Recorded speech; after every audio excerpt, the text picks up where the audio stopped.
안녕하세요. ERP 정보관리사. 이번 시간에는 2020년도 5회 기출문제 같이 풀어보는 시간 갖도록 하겠습니다. 1번 문제부터 같이 보도록 할게요. 1번 상용화 패키지에 의한 ERP 시스템 구축 시에 성공과 실패를 좌우하는 요인으로 보기 어려운 부분인데요. 요거 2번으로 맞춰주시면 되는데 기업 환경을 최대한 고려해서 개발할 수 있는 자체 개발 인력 보유 여부를 따지진 않습니다. 그래서 자체 개발 인력이 없어도 상용화 패키지를 가지고 와서 구축을 하면 되기 때문에 자체 개발 인력의 보유 여부는 성공과 실패를 좌우하는 요인으로는 보기가 힘들어요. 그래서 2번으로 맞춰주시면 되겠고요. 다음 2번 문제, ERP 도입의 효과, 예상 효과로 볼 수 없는 부분인데 요거 3번 결산 작업이 증가가 아니라 감소가 됩니다. 그래서 3번으로 바로 맞춰주시면 되는 부분. 자, 3번 문제인데요. ERP의 특징으로 가장 바르지 않은 것은인데, 자, 상호 분리된 거 바로 틀렸네요. 통합 개념을 상당히 좋아하는 게 ERP였습니다. 1번 통합이 아니라 상호 분리된 거, 뭐 개별 업무 처리 이런 거 나오면 틀려요. 그래서 1번 틀린 거 맞춰주시면 되겠습니다. 4번 다음 중 ERP 도입의 예상 효과를 적절하지 않은 거 개별 업무 시스템 구축 바로 또 나왔네요. 3번과 같은 맥락의 문제였습니다. 그리고 5번으로 가겠습니다. 조직의 목적 달성을 보다 적극적으로 실시하기 위해서 인적 자원의 획득 개발에 관한 활동으로 기업의 장래 인적 자원의 수용을 예측하며 기업 전략의 실현에 필요한 인적 자원을 활용하기 위해 실시하는 일련의 활동, 요거 인적 자원 관리 HRM에 대한 의의였어요. 그래서 요거 문구 잘 기억해 주시고 요건 인적자원 관리구나 라고 해서 맞춰주시면 되겠습니다. 인적자원 개발 같은 경우는 뭐 교육훈련이라든가 인사고과 이런 것들이 해당이 됐었어요. 그래서 뭐 그렇다 보시면 되고 정답은 3번이겠습니다. 6번 다음 중 인적자원 관리의 여러 기능 중에 서로 성격이 다른 하나는 어느 것인가 라는 부분인데요. 뭐 여러 기능들이 있습니다. 뭐 유지, 보상, 뭐 개발 뭐 이런 것들이 막 있는데 그 중에서 안전보건관리 그리고 이직관리, 노사관계관리 이런 것들은 유지 기능에 해당이 되고요. 임금관리 요거는 이제 보상 기능이죠. 그래서 복리후생비도 복리후생 관련된 것도 마찬가지고 그래서 보상 기능에 해당이 됩니다. 서로 성격이 다른 거는 임금관리다라고 맞춰주시면 되겠습니다. 7번 직무와 관련된 용어에 대한 설명이다. 올바르지 않은 것은 요소, 최소 단위 맞고요. 과업, 하나의 명확한 작업 활동 맞고요. 직무, 유사한 직위들의 집단 맞네요. 자, 동일하거나 유사한 직무들의 집단, 직종, 여기 아니죠. 직무들의 집단은 직종이 아니라 직군 요거입니다. 그래서 4번이 틀렸어요. 그리고 8번 문제. 직무기술서에 포함될 주요 내용으로 가장 적절하지 않은 것. 직무기술서는 일단 과업에 초점이 맞춰진다라는 거였습니다. 그러니까 직무 관련된 내용이나 개요 요건 이런 것들이 중요하고요. 인적 특성에 대한 거는 직무 명세서였어요. 1번으로 바로 맞춰주시면 되겠네요. 9번 문제 다음 중 인적 자원의 예측 방법 중에 공급 예측 방법입니다. 공급 예측 방법과 이제 수요 예측 방법이 있는데 그 중에서도 공급 예측 방법을 맞춰라 라는 부분인데 추세 분석하거나 회계 분석하거나 델파이 전문가 기법은 이건 수요 예측에 해당이 되는 부분이고요. 마코브 분석은 공급 예측 방법에 해당이 되는 거라서 요거는 공급 예측 방법과 수요 예측 방법을 구분하고 있는지에 대해서 맞춰봐라 라는 부분입니다. 그래서 마코브 분석 3번으로 맞춰주시면 되고 뭐 그 외에 뭐 기능 목록이라든가 뭐 이런 것도 있었어요. 공급 예측 방법에 그런 거 하나씩 더 떠올려 주시면 더 좋겠습니다. 10번 다음 중 인사고과에 대한 설명으로 적합하지 않은 부분인데요. 자, 인사고과는 다른 것들이 이제 맞는 부분이라서 넘어가고요. 4번 적합하지 않은 거 바로 찾겠습니다. 인사고과 절대평가 방법에는 서열법, 상대비교, 강제할당. 요거는 절대평가 아니고요. 서열 같은 경우 상대비교법도 마찬가지고 서열법의 이제 하나 일종들이고요. 그러다 보니까 비교를 하게 되는 부분이에요. 서열을 매기고 하니까 이건 절대평가가 될 수가 없는 부분입니다. 상대평가죠. 그렇게 해주시면 되겠습니다. 그래서 4번이 틀렸다라고 보시면 되고, 다음으로 11번 고과자가 전반적으로 피고과자를 가혹하게 평가하여 평가 결과의 분포가 평균 이하로 편중되는 경향을 말합니다. 네, 엄격화 경향, 가혹화 경향 요거 같은 말이고요. 2번 엄격화 경향으로 해주시면 되겠습니다. 관대화 경향 같은 경우는 이제 반대로 너무 후하게 점수를 평가하는 걸 관대화 경향이라고 하고요. 대비 효과 같은 경우는 이제 나의 특성과 고과자가 나의 특성과 이제 대비해서 피고과자를 판단하는 게 대비 효과라고 보시면 되겠고, 현혹 효과는 뭐 외모나 이런 것들이 현혹된다든가 다른 평가 요소들의 영향을 받는 것들을 현혹 효과라고 생각하시면 되겠습니다. 그리고 관대와 엄격화가 나와서 말씀을 드리면 이제 평가가 이제 정규분포를 따라간다고 했을 경우에 후하게 주는 거, 이거 B, 뭐 A, S 이쪽이 좋은 쪽이고 이쪽이 나쁜 쪽이다라고 하면 이게 가혹화, 이쪽으로 점수가 분포되는 건 가혹화 경향이고요. 좋은 쪽으로 몰리는 건 관대화. 그리고 중간에 모이는 건 그 중심화 경향 이런 것들을 생각하시면 되겠는데 이런 것들이 나오지 않게 하기 위한 방법 강제할당법을 적용한다라는 거, 이런 오류를 줄이는 방법이 강제할당법이 있구나라고 해서 요거까지 생각해 주시면 되겠고요. 요거 강제할당법 부분 같이 이렇게 기억해 주시면 좋겠습니다. 그리고 다음으로 12번 다음 중 특정한 상황을 설정을 하고요. 피훈련자에게 그 상황 속의 특정 역할을 맡깁니다. 역할 연기법. 바로 이제 포인트 딱 잡아서 맞춰주시면 되는 부분이고요. 이제 브레인스토밍 같은 경우는 이제 적절한 소수가 모여서 아이디어 창출하는 게 브레인스토밍이었고요.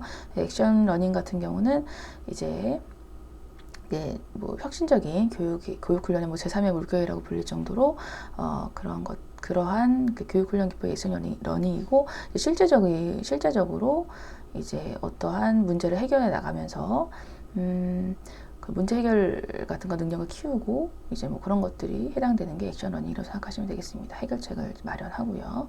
그런 것들이 생각하시면 되겠고, 감수성 훈련 같은 경우는 관리자 훈련 기법의 일종인데 나를 이해하고 너를 이해하고 뭐 집단을 이해하고 조직을 이해하고 뭐 이런 형식으로 해서 훈련을 시키는 게 감수성 훈련이라고 보시면 되겠습니다. 13번 다음 중 임금관리에 대한 설명을 적합하지 않은 부분인데요. 1번 이런 것들에 맞고요. 합리적으로 계획하고 다 좋은 말들 다 좋습니다. 그리고 임금관리의 기본 원칙에는 여기 틀렸네요. 생산성의 원칙 뭐 이런 쪽은 아니에요. 효율 효과 이쪽은 임금관리라기보다는 생산관리나 뭐 이런 쪽이 더 맞는 부분인 것 같고요. 적정성, 합리성, 공정성 이런 것들이 해당이 된다라고 보시면 되겠습니다. 13번은 4번으로 맞춰주시고요. 14번 다음 중 법정수당에 해당되지 않는 것은 인데요. 연장, 야간, 휴일 근로 수당 같은 경우는 법적으로 이제 초과한 근로에 대해서 수당을 줘야 되는 게 맞고요. 자격수당 같은 경우는 회사에서 임의대로 주는 거기 때문에 자격수당은 해당되지 않습니다. 법정의 수당, 임의 수당에 해당됩니다. 라고 해서 4번이 해당되지 않는다 맞춰주시면 되겠습니다. 15번 다음 중 직무평가를 실시한 결과로 임금의 격차를 개개인의 학력, 자격, 연령 등의 연공 요소로 측정합니다. 연공급에 대한 내용입니다. 라고 보시면 되겠고, 이제 직능급 같은 경우는 이제 연공급과 직무급의 약간 믹싱 형태로 좀 보시면 되는 부분입니다. 직무급은 직무의 상대적 가치에 따라서 급여를 책정하는 부분이다라고 보시면 되겠고요. 네, 이런 형식으로 해서 네, 3번 연공급을 맞춰주시면 되겠습니다. 네, 16번은 다음 보기 중 부가가치 증대를 목표로 하고요. 노사협력 체계로 의해 달성을 하고 생산성 향상분을 안정적인 부가가치 분배율로 노사 간에게 배부. 부가가치 나오면 럭커 플랜이에요. 그리고 스켈론 플랜은 매출액이 올라가면 그 부분에 대해서 이제 배분하는 게 스켈론 플랜. 그 매출액 나오면 스켈론, 부가가치 나오면 럭커 플랜 이렇게 맞추시면 되는 부분입니다. 그리고 임금 피크제 같은 경우는 이제 정년이 지난 다음에도 계속 근로를 할 수 있게 하는 부분이지만 임금을 줄여나가는 형식이 되는 게 임금 피크제다라고 보시면 되는 부분이고요. 이렇게 해서 이제 16번은 1번으로 맞춰주시면 되겠고요. 17번 다음 중 복리후생에 대한 설명을 적합하지 않은 부분입니다. 복리후생은 생활수준 향상 왜 이런 것들 되고요. 특별 상여 재정적 복리후생이 있다. 왜 이것도 뭐 맞고요. 3번 사기 높이고 불만을 감소시키는 긍정적 효과가 발생합니다. 좋습니다. 사용자에게 생산성 하락 이게 좀 맞지가 않네요. 생산성 하락이 아니라 오히려 불만이 감소하고 사기가 높아지고 그러다 보면은 열심히 일하죠. 근로자들이. 그렇기 때문에 생산성 증가합니다. 그리고 원가도 절감할 수 있는 오히려 좋은 효과가 나올 수가 있는 부분이라서 3번이 적합하지 않은 설명이네요. 4번도 맞고요. 네, 그렇게 해서 17번은 3번으로 해주시면 되는 거였습니다. 8번 문제 다음 보기에 설명하고 있는 근로시간 제도입니다. 일정한 기간 내 어느 주 또는 어느 날의 근로시간을 유연하게 배치합니다.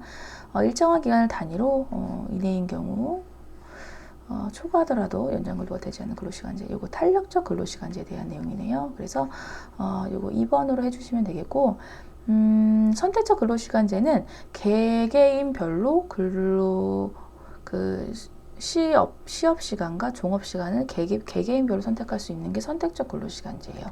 그래서 탄력적 근로시간제와 좀 다른 거는 탄력적 근로시간제는 모든 근로자가 이 근로시간이 정해지면 그거에 모두 따라서 다 출퇴근해야 되는 것들인데 선택적 근로시간제는 개개인별로 선택할 수 있다는 게 다르다라고 해서 좀 차이점 알아두시면 좋겠고요. 네, 그리고 또 이런 탄력적 근로시간제를 하는 이유, 도입하게 된 이유는 이런 경우 계절적 영향을 많이 타는 그러한 업종 같은 경우가 좀 있는 경우, 예를 들면 아이스크림 뭐 이런 거, 아이스크림 공장 같은 경우는 여름에 많이 판매가 되죠. 겨울에는 아무래도 덜 판매가 되고, 그래서 여름에 일을 더 많이 해야 되는데 많이 일하게 되는 초과 근로 시간에 대해서 연장 근로 수당을 다 주고 뭐 이런 것들이 부담이 될 수가 있잖아요. 그렇기 때문에 겨울에는 뭐 몇 시간, 10시부터 4시까지만 일하고 퇴근하던가 이렇게 하고, 뭐 여름에는 8시부터 뭐 7시 퇴근하고 이런 경우로 해서 유연하게 늘려주는 부분입니다. 그리고 이렇게 초과 근로 시간이 넘어가도 연장 근로가 되지 않아요. 그래서 이 부분은 그런 계절적 영향을 많이 받는 그러한 회사에서 좀 많이 쓰는 것들이 탄력적 근로시간제다라고 보시면 되겠습니다. 그러니까 참고적으로 좀 설명을 더 드렸고요. 19번 다음 중 노동자가 일하는 시간과 장소를 유연하게 사용할 수 있는 제도. 근무시간 장소. 예, 요거는 이제 원격 근무제에 해당되는 부분이죠. 그래서 뭐 원하는 장소나 뭐 집에서도 해도 되고 그런 것들이 이제 원격 근무제 이런 것들이 되겠습니다. 그리고 집중 근무제 같은 경우는 집중 근무할 수 있는 그 시간을 정해요. 예를 들면 10시부터 11시까지는 집중 근무 시간이야 라고 해서 이때는 뭐 회의도 뭐 자제시키고 개인적인 통화도 자제시키고 이런 형식으로 해서 일에만 집중할 수 있게끔 하는 부분이 집중근무제에 해당됩니다. 선택적 근무제는 앞서 말했듯이 개인이 그 시업과 종업 시간을 정해서 하는 부분이고요. 파트타임제는 뭐 말 그대로 적은 시간을 일하는 게 파트타임제다라고 보시면 되겠습니다. 20번 다음은 노동조합의 변형적 가입 방법의 하나입니다. 사용자 측이 비조합원의 고용도 가능하지만 조합원에 대해서 고용상 차별적 우대를 하는 경우, 그러니까 뭔가 우선권을 줍니다. 프레퍼런셜 숍 요거였죠. 이렇게 해서 우대 프레퍼런셜 숍 이렇게 맞춰주시면 되겠고요. 에이전시 숍 같은 경우는 이제 에이전시처럼 뭔가 이제 도와주는 그러한 요소가 들어가는 게 에이전시 숍이고요. 그래서 비조합원도 조합비를 내는 거, 그게 에이전시 숍의 내용이었습니다. 그래서 이제 변형적 가입 방법에 해당되는 것 중에 에이전시 숍도 있었어요. 그래서 그런 것들 기억해 주시고, 네, 클로즈드 숍 같은 경우는 완전 딱 닫혀 있는 문 같이 생각하시면 돼서 조합원이어야지만 가입이 되고, 조합원이 아니면 뭐 잘리거나 이런 것들입니다. 그래서 상당히 노동조합의 힘이 큰 게 클로즈드 숍이었다라는 부분이었습니다. 유니온 숍은 이제 클로즈드 숍과 그 오픈 숍의 중간 정도의 형태라고 보시면 되겠습니다. 네, 이렇게 해서 4번 정답으로 하시고 정리해 주시면 되겠고요. 잘 안 풀리시는 문제 다시 정리하시면서 마무리하셨으면 합니다. 수고 정말 많으셨어요. 감사합니다.